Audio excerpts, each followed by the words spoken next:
നമ്മുടെ ഇന്നത്തെ റെസിപ്പി പൊരിച്ച കോഴിയും വറുത്ത മസാലയും. അപ്പം നമ്മുടെ പൊരിച്ച കോഴിക്കായിട്ടുള്ള മസാല ആദ്യമേ തന്നെ തയ്യാറാക്കാം. ഇതിനായിട്ട് നമ്മളിവിടെ എടുത്തിരിക്കുന്നത് ഞാനെടുത്ത് സിനമൺ പൗഡറാണ് കേട്ടോ. അല്ല അതിൻ്റെ കറുവപ്പട്ടയുടെ സ്റ്റിക്കായിട്ടുണ്ടെങ്കിൽ നിങ്ങൾക്ക് അതും എടുക്കാം. എൻ്റെ കയ്യിലില്ലായിരുന്നു, അതുകൊണ്ടാണ് ഞാനിങ്ങനെ എടുത്തത്. പിന്നെ ഇത് കാശ്മീരി ചില്ലി പൗഡർ, പെരിഞ്ജീരകം, പിന്നെ ഇത് മല്ലിപ്പൊടി, അതോടൊപ്പം നമ്മുടെ ഹോൾ കുരുമുളക്, ഇഞ്ചി, വെളുത്തുള്ളി, ഒരു സ്റ്റാർ അനീസ്, ഗ്രാമ്പൂ, ഇത്തിരി ഉലുവ, പിന്നെ നമ്മുടെ ഏലക്ക.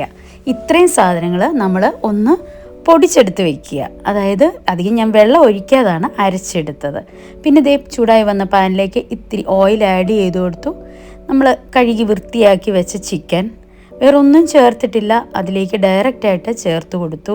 ഇനിയും ഇത് ഒന്ന് കളറ് മാറി മൊരിച്ച് എടുക്കുക എന്ന് പറയും.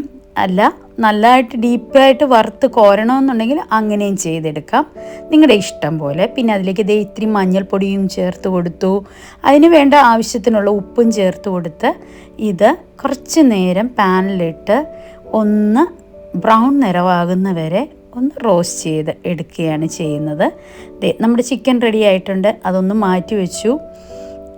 അപ്പോൾ ഇനി അടുത്തതായിട്ട് നമ്മൾ ബാക്കി വന്ന ആ എണ്ണയും നമ്മുടെ കോഴി വറുത്തെടുത്ത അതിൻ്റെ ആ ഒരു നെയ്മയൊക്കെ ഉണ്ടല്ലോ, അതിലേക്ക് 2 സവോള ആഡ് ചെയ്ത് കൊടുത്തു. ഇതിന് വേണ്ട ഉപ്പ് ചേർത്ത് കൊടുക്കുന്നു. പിന്നെ അതിലേക്ക് ചേർത്ത് കൊടുത്തത് കറിവേപ്പില. എൻ്റെ കയ്യിൽ ഇത്രയേ ഉള്ളായിരുന്നു കേട്ടോ, കുറച്ചുകൂടെ ഉണ്ടെങ്കിലും നല്ല ടേസ്റ്റാണ്. അപ്പം അതും ഒന്ന് ഇട്ട് ഇങ്ങനെ ഒന്ന് മൂപ്പിച്ച് എടുക്കുന്നു. എന്നിട്ട് നമ്മൾ പൊടിച്ചെടുത്ത് വെച്ചിട്ടുള്ള മസാല ചേർത്ത് കൊടുക്കുകയാണ് ചെയ്തത്. ഇപ്പം വെള്ളം കൂട്ടി അരച്ചെടുക്കണമെങ്കിൽ അങ്ങനെ എടുക്കാം. നമ്മുടെ മസാല കരിഞ്ഞു പോകാതിരിക്കാൻ വേണ്ടി ഇത്തിരി വെള്ളം ഇടയ്ക്കിടയ്ക്ക് ചേർത്ത് കൊടുത്ത് ഇതിനെ നല്ല വറുത്ത് ഇങ്ങനെ എടുക്കുകയാണ് ചെയ്യുന്നത്. അപ്പോൾ ആ മസാലയുടെ ആ മൂപ്പൊക്കെ ഒന്ന് റെഡിയായി വന്നിട്ട് വേണം നമുക്ക് ബാക്കി കാര്യങ്ങളിലേക്ക് കടക്കാനായിട്ട്. ഒരിത്തിരി വിനെഗർ ചേർത്ത് കൊടുത്തിട്ടുണ്ട് കേട്ടോ, ഒരു പുളിരസത്തിന്. അപ്പം ഉപ്പൊന്ന് ടേസ്റ്റ് ചെയ്ത് നോക്കുക. അപ്പം വീണ്ടും ഉപ്പ് ചേർക്കണമെന്ന് തോന്നുകയാണെങ്കിൽ ചേർത്ത് കൊടുക്കുക. എന്നിട്ട് ഇതേ റെഡിയാക്കി വെച്ചിരിക്കുന്ന ചിക്കൻ ഇതിലേക്ക് ആഡ് ചെയ്ത് കൊടുത്തു. ഇത്രയേ ഉള്ളൂ, നമ്മളെ പൊരിച്ച കോഴിയും വറുത്ത മസാലയും ഇവിടെ റെഡി ആയിട്ടുണ്ട്.